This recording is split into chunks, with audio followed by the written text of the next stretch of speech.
Welcome to the Spinoza Triad. First, something about us. I'm not sure when the idea for the Spinoza Triad first started, and it probably wasn't really an idea initially. It was just three friends discussing philosophy, culture, history, politics, sometimes at break time, sometimes over the cups of coffee between lessons. We were teachers and lecturers in cultural studies, history, politics, philosophy, and we thought about the world around us and we'd like to apply ideas. I think a few years ago, after I retired, I remember we were talking about the philosopher Spinoza and realizing how little we knew about his ideas. And so we decided to read Spinoza's work, discuss it and think about it. That's where the Spinoza Triad started. Why triad? Because there were three of us, and because at some point in the past we'd been told to form a triad to discuss professional development under our previous employment. This struck us as so stupidly funny that we became the Spinoza Triad. This week we are discussing, we're going to start with discussing what goes on around us in the world. And this week we're discussing what's going on all around us right now, which is the pandemic. And I suppose what we thought about were ideas such as Foucault, discourse, and wondered if these were relevant in some way. So we set ourselves a task a week or so ago of thinking about this in relation to Foucault's ideas of discourse, particularly in relation to power and knowledge and the relationship between those things in the ideological structure of our society. We began to think about these and make notes and do some reading and think and talk and come together, as we like to do, over a cup of coffee, a Sunday morning or after work, and have a discussion about philosophy or culture or politics or history, or just complain about things generally. So here we are. This is us talking about our views on the current pandemic and in relation to the work of Michel Foucault. Let's start then with a discussion of discourse.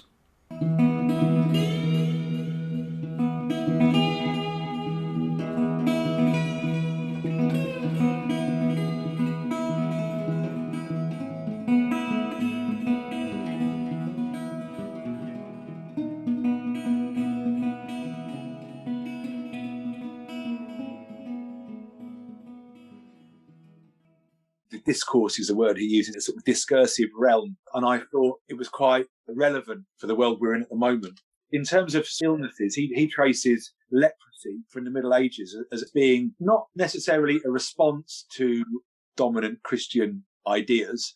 It was viewed in such a way as being they were cursed. And it was viewed from a religious perspective, perhaps, is a sort of simpler way of doing it. I'm just always mindful when I talk about Foucault because it's very easy to sound, and I don't think he meant this, that the world is all socially constructed and there are no boundaries and you can make things as they go. I think that's a misreading of him. I think, and I base that on that. I read an interview with him in one of the Ranibo books where he said, I'm not anti-foundationalist. What he's discussing is the way in which language and the relationship between power and knowledge alter as time changes when an actual thing is discussed. Well, there is interesting, because I don't think that Foucault argues that madness is some sort of social construct. Remember the psychologist R.D. Laing, that there's no such thing as madness. It's just they're just people who think differently. Madness is then carved up by rationality and reason, and that's his stuff around the onset of the human sciences. Because I want to get to the point I think that's of interest here is, what do we then view COVID as a response to? When you listen to something like people who think that the virus is giving an opportunity for society to implant people with bugging devices, or that the virus and the pandemic itself is entirely made up, they are a lunatic fringe, but there are enough of a fringe for people to be going into hospitals, taking photographs of patients, and to try and prove, or empty beds, try and prove that it's all a hoax. And of course, the QAnon nonsense. Is that the definition of madness then? To have conflicting views of truth? Because it's not reasonable, is it? But I think it is driving people mad, because they're thinking that they are the arbiters of truth in their own lives. That's the definition of a madman. Dan, if the definition of madness is a kind of denial of truth or confusion over truth or invention of your own truth, then those people are in some senses mad, aren't they?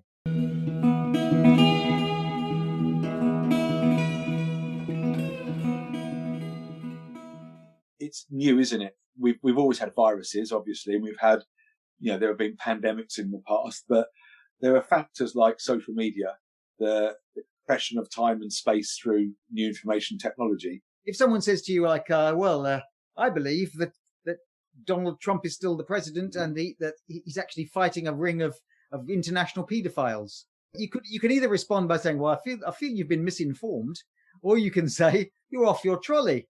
You're completely bonkers. Not just in a joking sense, but they are in a sense deranged. If deranged means to have an arrangement of things in order, and that's become disordered, you have a disordered mind.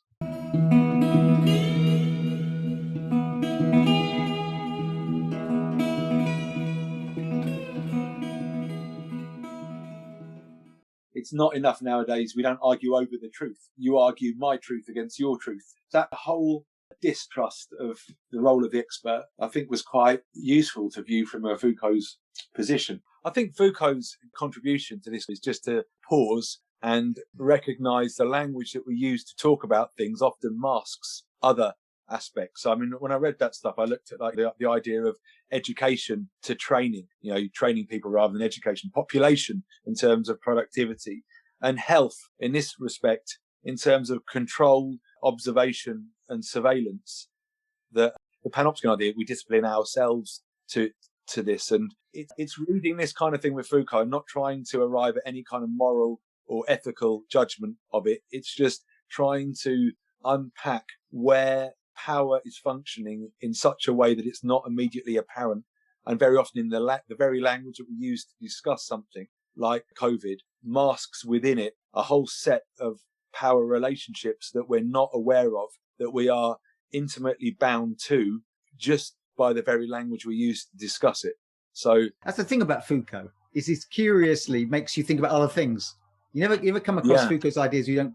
Two observations. One is this week I listened to a History of Ideas by David Runciman, and his latest lecture was on Erewhon, the Victorian novel fantasy by Samuel Butler. Traveller goes to a distant land and he crosses the mountains and he discovers the lost world of Erewhon, where the people there, are living a back-to-front mirror, like going through the looking glass. It's a mirror existence of our world. So, for instance, in the land of Erewhon, the sick are punished as criminals, and criminals are treated as people suffering from some sort of problem that need assistance. So he meets a man who's suffering from embezzlement because he's been embezzling money. So he goes, I'm suffering with embezzlement. Whereas other people who have illnesses are put to death or put imprisoned and are brutally punished. The thing about Erewhon is he's exposing there is a boundary between mental illness, between madness, and thinking about the serial killer, the guy that I met that time. Dennis Nielsen. Dennis Nielsen, thank you. Yeah. Dennis, when he interviewed me. You met Dennis Nielsen. I did, yeah. I hope you weren't going around for a cup of tea with him. I was a young chap looking for a job, but I was interviewed in the job centre in Kentish Town by Dennis Nielsen.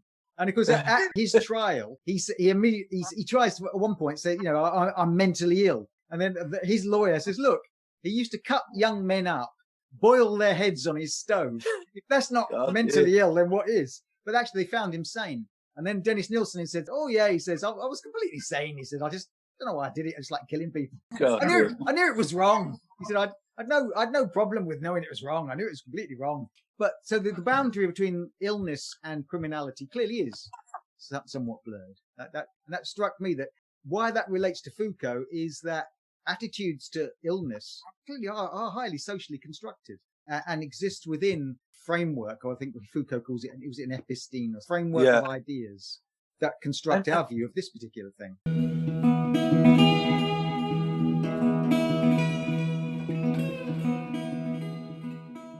The other thought I had, Foucault's a great one for seeing through power and the way power is exposed. What this epidemic seems to me to have done is to expose our unacknowledged reality that we live in a liberal democratic discourse that says there's equality of opportunity, there's equality of access to things, and this would be very bad if this wasn't the case.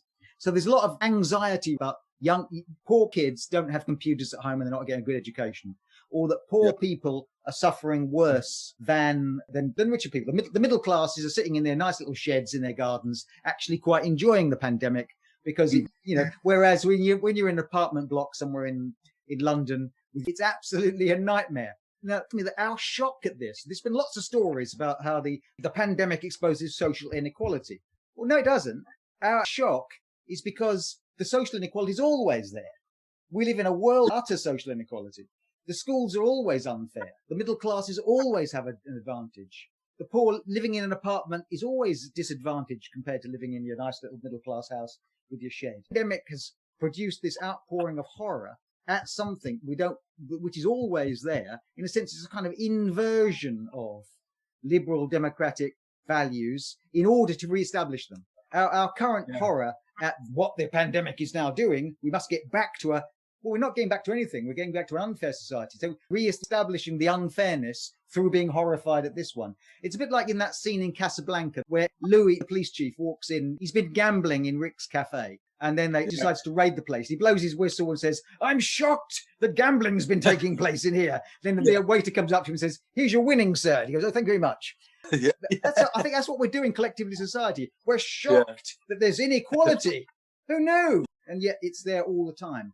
And this being used, I think, to re-establish our comfortableness with our usual inequality.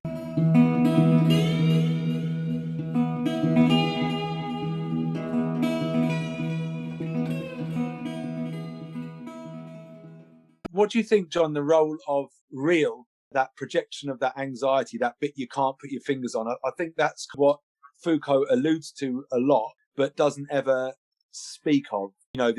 There's an excess to Foucault with the way in which he views things, and definitely like his stuff around sexuality, his histories show. In amongst that, what's the role of new information technology and the internet? Because our responses to it, the way in which sort of use it, with Foucault with power, it's only possible because of everyone having an opinion. This relativization of truths, and you can have this one, you can have this one, you can pick and choose, and you can have crazy ideas or not. I don't know. I mean, I just, when I was scribbling things down, when I was trying to make sense of this, that really, this is the first pandemic we've ever had with a global network of everyone having a say. I didn't know if there was if anyone make any connections with that, with just everyone having a voice. I mean, when Foucault was writing, I think he talked about power in such a way that it was empowering and the creation of subjects, and power isn't necessarily hierarchical with top down. It's something which is almost invested in with human beings. And it's the COVID and the way in which it's been presented on the news and everyone else's responses to it has largely been shaped by a kind of reflexive relationship with everyone viewing it and coming up with their own ideas, and just there's no collective viewpoint. There's no social response to it because of this social media. That's the irony of it. It stops us from, we can't symbolize the real because everything is being determined by ourselves, that we're imaging the real within ourselves. And so we end up not having a functioning social response to it. It's all chaotic and disordered, which is what we all have. If there's a society of enjoyment, there can't be a society that's based upon social function, because it will become atomized and individualized. We haven't had that before, have we? We've got no sense of, and we're losing the sense of the other, because the only thing that's real to us is ourselves. And how we symbolize that to ourselves becomes, even more insane. Well, is that because we're thrown back onto our own devices, this sort of living at home, this atomization, the idea of the breakdown of cultural capital, not in the Bourdieu sense, but in Robert Putnam, like the bowling alone world in which people rely entirely on themselves.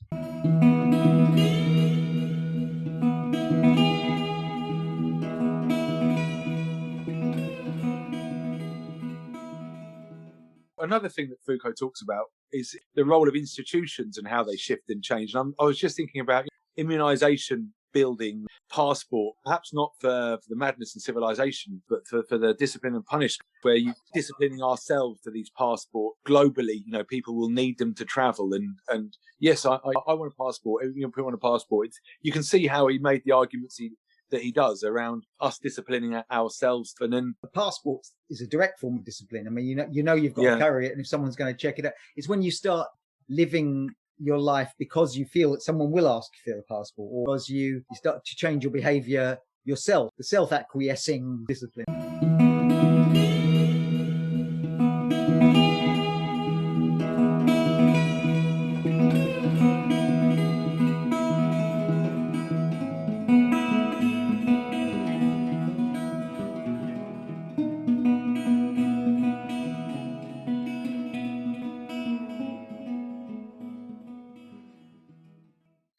The fact that the middle classes have an advantage during the pandemic is because the middle classes have an advantage. But our shock at that is the shock of wishing to reassert that. And when we get back to normal, past the other side of the pandemic, it will be to re-establish the idea. And this is what I've heard tell you the other day. It always makes me jump out of my skin when they say it. They'll say things like, well, this year the students are going to have their exams assessed by the teachers.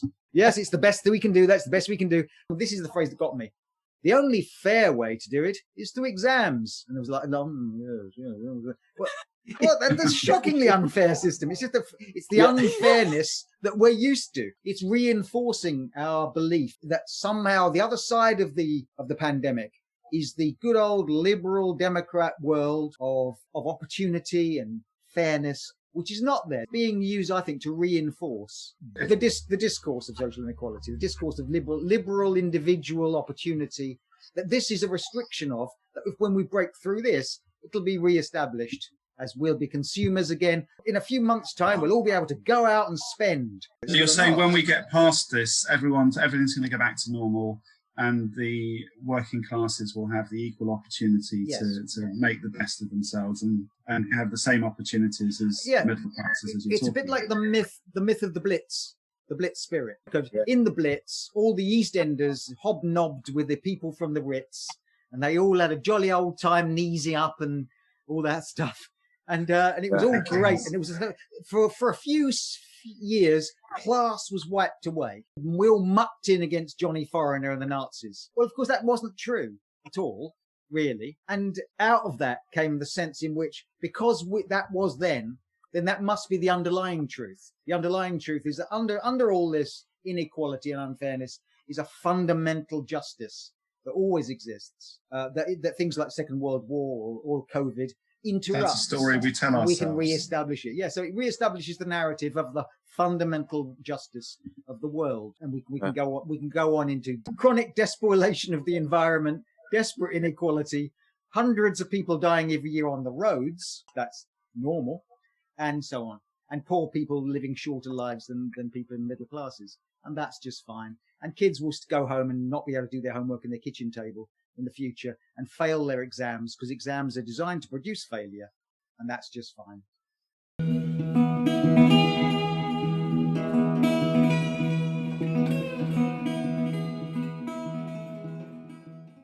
Aside is I've noticed a lot of right-wing Tory politicians have suddenly started talking about children's mental health, not because they're concerned about the mental health, they just want the economy to be back up and running. But they make references. These children can't be carrying on like this, sitting in their classrooms, sitting in their bedrooms. Mental health issues. They never talked about mental health before. So that schools can somehow, I don't know how, Dan, you're going to do this, but apparently you're going to be catching the students up, zoom extra stuff into them, or you're going to teach doubly quickly. You'll be running around in class twice as fast when they come back. It's all going to, But the underlying idea there is that, as you say, that these students have lost their productive capacity as good consumers and good workers. I'm being very Marxist here, but that's what it is. We'll come back to the world of post-pandemic, and we'll have to somehow... That's Foucault's point, isn't it, I think? The language that you use to understand any topic as masked power relationships. I mean, it's... The language of inequality that we've used in the pandemic masks the desperate inequality that we're all quite content with outside the pandemic. And I think the strength of the what you were mapping out earlier, Dan, was that language. There is always something that you can't fully capture using that language as an excess, which is traumatic and frightening, but you can't quite put your finger on it. That's the kind of Lacanian contribution, maybe. I don't know, but that's sort of that. I think that's the strength of that psychoanalytic stuff. Is it's brave in so much as it says that there's a language here for that which you cannot talk about or know, but you can't access it directly. Most theory doesn't do that, does it? It says, no, this is, we can understand this and this.